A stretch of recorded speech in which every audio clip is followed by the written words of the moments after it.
इस गद्दी के चक्कर ने भारत की हालत गारत की, और इसी चक्कर में होती दुर्गति मेरे भारत की। ऊंच नीच और भेदभाव भी इसी कथा के हिस्से हैं, वैर भाव सहयोग त्याग के इसमें अनगिन किस्से हैं। इन किस्सों के कारण ही तो कुरुक्षेत्र में युद्ध हुआ, पूरा भारत महायुद्ध से पल भर में आबद्ध हुआ। दोनों पक्षों की रक्षा को तत्पर सभी परिचित थे, और परिचित गण भी तो रखते अपने अपने ही थे। श्री कृष्ण ने महासमर में काम किए थे मिले जुले, दुर्योधन को सेना दे दी और अर्जुन को स्वयं मिले। तालियों का घनत्व बढ़ाना होगा, मैं धीरे धीरे अपना बढ़ाऊंगा। दुर्योधन को सेना दे दी, बहुत अच्छे, और अर्जुन को स्वयं मिले। चतुरंगणी सेना को पाकर दुर्योधन मन में खुश था, लेकिन अर्जुन के मन में भी कहीं नहीं किंचित दुख था। कहा कृष्ण ने महासमर में ना शस्त्रों को धारूंगा, मात्र सारथी बनकर अर्जुन को रणक्षेत्र उतारूंगा। अर्जुन को नादान समझ दुर्योधन मन में फूल गया, माधव की मायावी माया को बिल्कुल ही भूल गया। वाह वाह वाह वाह, क्या बात है। अर्जुन को नादान समझ, अर्जुन को नादान समझ दुर्योधन मन में फूल गया, माधव की मायावी माया को बिल्कुल ही भूल गया।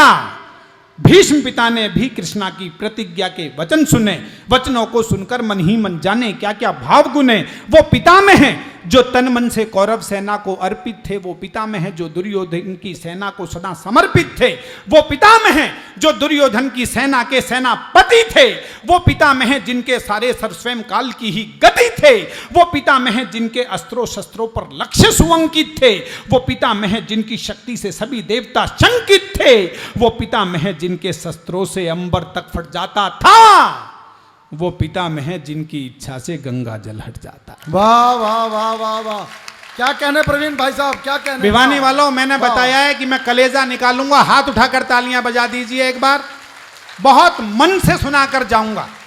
वो पिता में है जिनकी इच्छा से गंगा जल हट जाता था।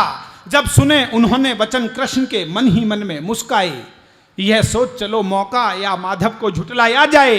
भीष्म पिता के यह विचार सुन सहमी सहमी प्रज्ञा थी, एक और कृष्ण प्रतिज्ञा, दूजी और भीष्म प्रतिज्ञा।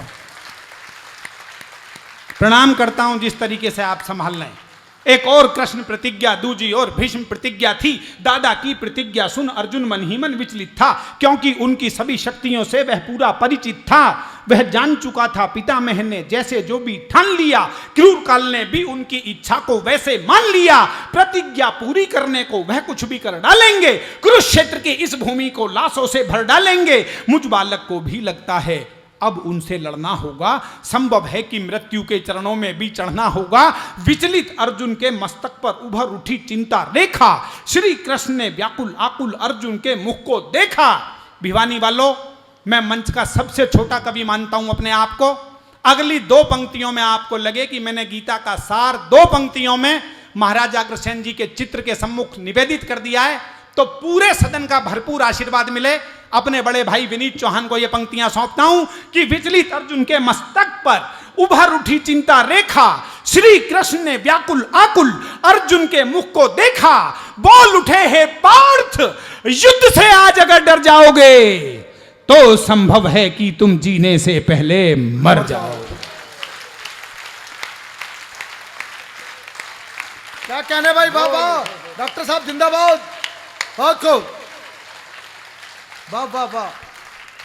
बहुत आसान है आलोचना कर देना, लेकिन कोई भी एक दिन में घनश्याम सर्राफ नहीं हो सकता, कोई एक दिन में अशोक बुवानी वाला नहीं हो सकता, कोई हमारे सर्राफ साहब नहीं हो सकते, पवन जी नहीं, जितने भी तमाम बड़े लोग हैं। एक तपस्या के बाद समाज किसी को मान्यता देता है, चाहे वो किसी पार्टी में हो, किसी वर्ग में हो, कुछ भी हो, मान्यताएं सबकी हैं, ना कोई छोटा है ना कोई बड़ा है। जिसे समाज ने स्वीकार किया वो अपने आप में बड़ा है, और वो जिंदगी का एक बड़ा युद्ध लड़के बड़ा बनाए। इसलिए कहना चाहता हूं कि विचलित अर्जुन के मस्तक पर उभर उठी चिंता रेखा, श्री कृष्ण ने व्याकुल आकुल अर्जुन के मुख को देखा। बोल उठे हे पार्थ, युद्ध से आज अगर डर जाओगे। कई बार कहा जाता है कि कवि अपने कौशल से जोर से बोल के तालियां बजवा लेता है, मैं बहुत धीमे से बोलूंगा और देखूंगा आप कितना समर्थन करेंगे। बोल उठे हे पार्थ युद्ध से आज अगर डर जाओगे तो संभव है कि तुम जीने से पहले मर जाओगे। और दो पंक्तियां सुनिएगा, मैं कह रहा हूं मैं बहुत धीमे पढ़ूंगा और ये देखना चाहूंगा आप कितनी देर तक तालियां बजा सकते हैं, कितनी दूर तक बजा सकते हैं। ये पंक्तियां मेरे भाई ने कई बार मुझे सुनाई हैं, विनीत भाई ने, मैं उन्हें सुनाता रहता हूं।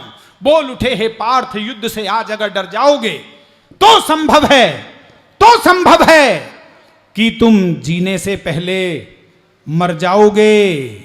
जीने मरने को लेकर यूं चिंता और सिहरना क्या, जब तक तेरे रथ पर मैं हूं तुझको जग से डरना क्या। बहुत अच्छे प्रवीण जी, बहुत खूब।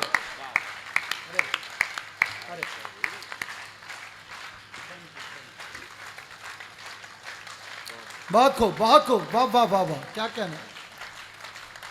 जीने, देखिए मैंने जोर से नहीं बोला, सुमित जोर से नहीं बोला है, लेकिन कविता है और पारखी लोग हैं तो संभालेंगे जी। और बाबूजी को मैं प्रणाम करता हूँ। इतना बड़ा यज्ञ मैं 2 साल पहले आया था, परम पूज्य बाबूजी ने ये घोषणा करी थी कि हम सबसे बड़ा भवन बनाएंगे भिवानी में।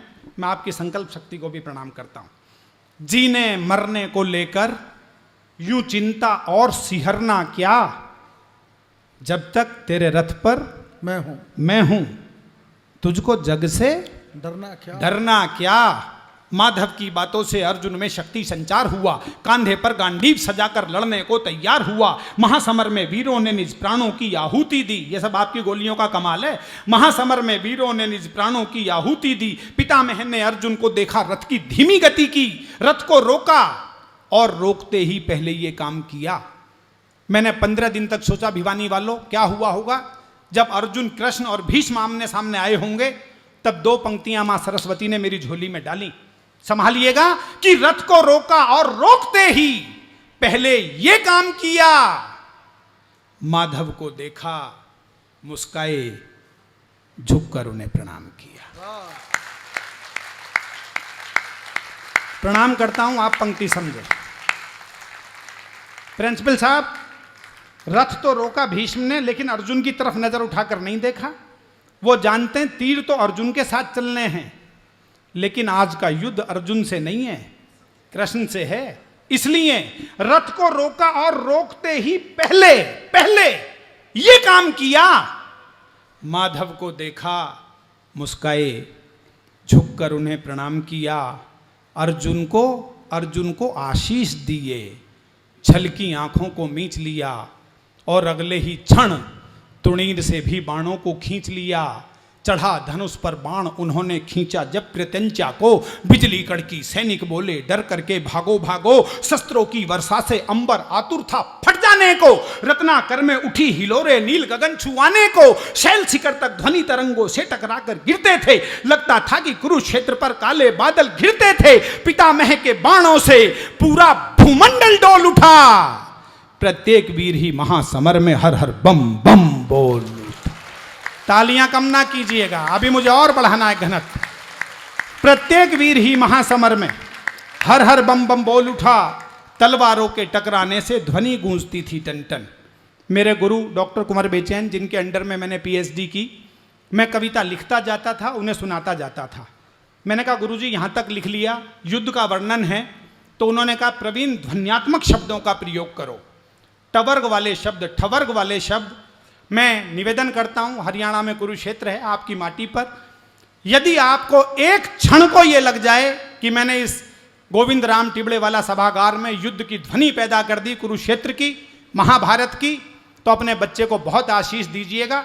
कैसा युद्ध हुआ सुनिएगा कि तलवारों के टकराने से ध्वनि गूंजती थी टन टन, बाण हवा के सीने पर दस्तक देते थे सनन सनन, सनन सनन से और भयानक हो उठती थी मंद पवन। कवच और कुंडल वीरों के बज उठते थे खनन खनन, मस्तक पर अंकुश टकराने से गज करते थे गर्जन। घायल घोड़ों की चीखें भी गूंज रही थी हिनन हिनन, भाले चलते ऐसे जैसे बिजली चलती कड़क कड़क। काट रहे थे वीर समर में सिर को धड़ से भड़क भड़क, घनन घनन घनघोर घटा घिरती जाती थी छन छन में, बाण कमान कृपाण गदा से रक्त बहा था कण कण में। उद्यंड चंडनी चंडी मां के चरणों में नरमुंड चढ़े, बजा रहे थे घनन घनन यमराज नगाड़े खड़े खड़े। क्या बात है, वाह वाह वाह वाह वाह वाह भाई, क्या बात है, वाह। एक बार हाथ उठाकर तालियां बजाए पूरा वाह सब। वाह वाह वाह वाह, जय हो। प्रणाम प्रणाम। इतनी मोहब्बत तो कहीं नहीं मिली इस कविता पर, कहीं नहीं मिली, कभी नहीं मिली। प्रणाम करता हूं। बजा रहे थे घनन घनन यमराज नगाड़े खड़े खड़े, उस भीषण रण से ज्वाला की बढ़ती जाती थी भड़कन। पिता मह के लोहित लोचन देख बढ़ी दिल की धड़कन, महासमर में दादा ने काटे थे अनगिन मस्तक धड़। दृश्य देखकर आसमान में बादल रोए गरड़ गरड़, चीखें गूंजी थी धरती पर, चीख चीख में क्रंदन था, लगता था उस रोज धरा पर मृत्यु का अभिनंदन था। वाह वाह, महासमर में महारथी गण कटकर जब जब मरते थे, ऐसा लगता था प्रलयंकर वहां तांडव करते थे। रक्त पिपासु काली मैया खप्पर भरती जाती थी, पितामह से पूरी पांडव सेना डरती जाती थी। उनके आगे जो भी आया वध उसका तत्काल हुआ, उसी वीर की शोणी धारा से तलभू का लाल हुआ। इतना रक्त पिया धरती ने और नहीं पी पाती थी, बहे लहू की धारा अब नदियां बन बहती जाती थी। वाह वाह वाह वाह वाह वाह, बहुत अच्छे। बहे लहू की धारा अब नदियां बन बहती जाती थी। बर्बादी को देख पार्थ ने जब गांडीव उठाया तो उसके द्वारा उसने अपना पहला बाण चलाया तो पितामह के बाणों से टकरा करके वो टूट गया। अगले क्षण गांडीव मुष्टिका से अर्जुन की छूट गया। पितामह को जीते जी अब सारी तालियां समेटना अपने हाथों में। मैं विराम की तरफ ले चल रहा हूं कविता को। पितामह को जीते जी मनमानी ना करने दूंगा, चाहे कुछ भी हो अर्जुन को ऐसे ना मरने दूंगा। क्रोधित होकर माधव ने रथ के पहिए को उठा लिया, उसे सुदर्शन चक्र बनाकर पितामह की ओर किया। माधव की वह मुद्रा मानो महाकाल से मिलती थी, उनकी इस मुद्रा से डरकर पूरी पृथ्वी हिलती थी। उनको देखा, अगली पंक्ति पर पूरा सदन आशीर्वाद दे, उनको देखा, धनुष रखा और दादा मन में फूल गए। हाथ जोड़कर बोले, माधव क्या प्रतिज्ञा भूल गए। बहुत अच्छे भाई, वाह वाह वाह वाह, क्या बात है। उनको देखा, उनको देखा। आप जानते हैं कि नियम यह भी था कि सामने वाला अस्त्र शस्त्र रख देगा तो दूसरा प्रहार नहीं करेगा। जब उन्होंने देखा सुदर्शन चक्र रूपी पहिए को, उनको देखा, धनुष रखा और दादा मन में फूल गए। हाथ जोड़कर बोले, माधव क्या प्रतिज्ञा भूल गए। पूरी सेना बोल उठी कि बोलो होकर के निर्भय, एक बार सब मिलकर बोलो, बोलो पितामह की जय। जय। एक बार सब मिलकर बोलो। सच बता रहा हूँ भिवानी वाले मेरे दोस्तों, प्यारे भाइयों, जीवन में जो कुछ हूँ, आपकी बहुत लंबी आशीष यात्राएं मेरे साथ साथ हैं। इतनी कविता लिखने के बाद 2 महीने तक मैं बेचैनी में रहा। विनीत भाई मेरे परिवार के अभिन्न अंग हैं, मेरे पिता भी कविताएं लिखते थे। वो कहते थे क्या हुआ, मैंने कहा कविता पूरी नहीं हुई। भीष्म ने कैसे हरा दिया, कृष्ण को कैसे हरा दिया भीष्म ने। तब अंतिम 7-8 पंक्तियां सुनिए जिनके कारण ये कविता महत्वपूर्ण मानी गई। वो अंतिम सार है, स्वागत। वो बस निवेदित करता हूं और इस कविता का विराम करूंगा। सुनिएगा कि पितामह की शक्ति की हालांकि बड़ी महत्ता थी। मेरे तमाम साथियों ने, चाहे प्रीति हो, अनिल हो, हमारे राजेश भाई, कीर्ति जी, सब अपने आप में शब्द के ऋषि हैं। मैं अंतिम पंक्तियां निवेदित करता हूं कि पितामह की शक्ति की हालांकि बड़ी महत्ता थी। धीरे धीरे बोलूंगा, आप समझिएगा। पितामह की शक्ति की हालांकि बड़ी महत्ता थी, पर माधव की शक्ति में तीनों लोगों की सत्ता थी। वह कान्हा जिनके पैदा होने पर माया छा जाती हो, सभी सैनिकों को पहरे पर ही निद्रा आ जाती हो, ताले बेड़ी और द्वार भी खुद ही खुद खुल जाते हों, सभी देवता गण जिनके चरणों पर पुष्प चढ़ाते हों, जिनके चरणों के बंधन को यमुना जल बढ़ाता हो, शेषनाग जिनकी रक्षा ही अपना फन फैलाता हो, दुष्ट कंस की काया का जो पल में ही मर्दन कर दें, नाग कालिया के फन पर भी ठुमक ठुमक नर्तन कर दें, जिनका चक्र सुदर्शन रवि की गाथा को खुद कहता हो, तीन लोक का बुद्धि और बल जिनके अंदर रहता हो, सरस सलिल सुंदर सरिताओं संग समन्वित सागर हो। वाह वाह, क्या कहना है प्रवीण भाई, वाह। ये तो सबने ही पढ़ा है, अनुप्रास अलंकार तो जिसने 8वीं भी पास की है सबने पढ़ा है।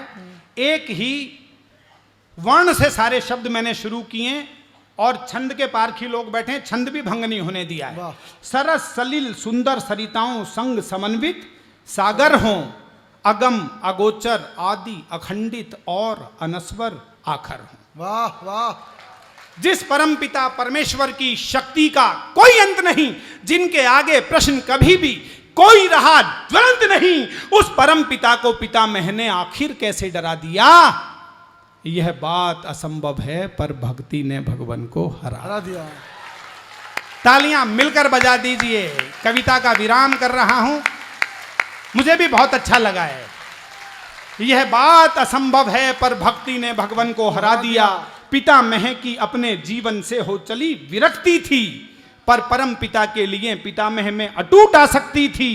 कृष्ण चक्र ले इसीलिए करने उन पर प्रहार गए, कर लें भीष्म प्रतिज्ञा पूरी जानबूझकर हार गए। कर लें भीष्म प्रतिज्ञा पूरी जानबूझकर हार गए। कर लें भीष्म प्रतिज्ञा पूरी जानबूझकर हार गए।